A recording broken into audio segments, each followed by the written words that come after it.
বাবা বাবা, কি মজা কি মজা। সন্ধেবেলা সুন্দর একটা মুড়ি মাখা, রাত্রিবেলা এগরোল। তবে হ্যাঁ, তোমাদের তো মজা, তার থেকে বেশি মজা আমার। রাতে রান্না করতে হলো না, আমি দারুণ আনন্দে রয়েছি, দারুণ। সেই জন্যই তুমি আপত্তি জানালে। হ্যাঁ, আমি না খাই কিন্তু তোমাদের তো খিদে পায় নাকি? হ্যাঁ, তবে খাবো, একবারে ছাড়বো না। তোমার কাছ থেকে এক কামড় আমি নেব। আবার আমার কাছ থেকে ভাগ বসাবে? হ্যাঁ, এক কামড়ই খাবো, ঠিক আছে? তুমি খেয়ে নাও, পরে আমায় দিও। না না, আমি এখন খাবো না, এখন খাবো। এক কামড় নিয়ে নাও না, নাও না, আমি বলছি তো। কত বছর পরে খেলাম বলো তো এগরোল? এবছর পুজোতেও মনে হয় এগরোল খাইনি। না, হয়নি। এই বছর পুজোতে কিছুই খাওয়া হয়নি, খাওয়াও হয়নি, ঘোরাও হয়নি, ঠাকুর দেখাও হয়নি।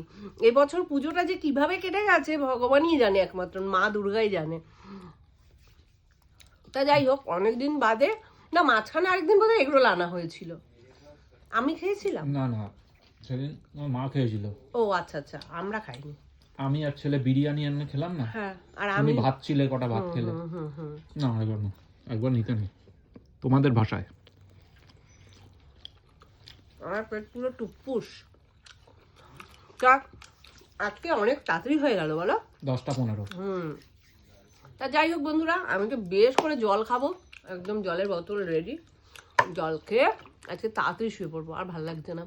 তা চলো, সবাইকে জানাই গুড নাইট, টাটা।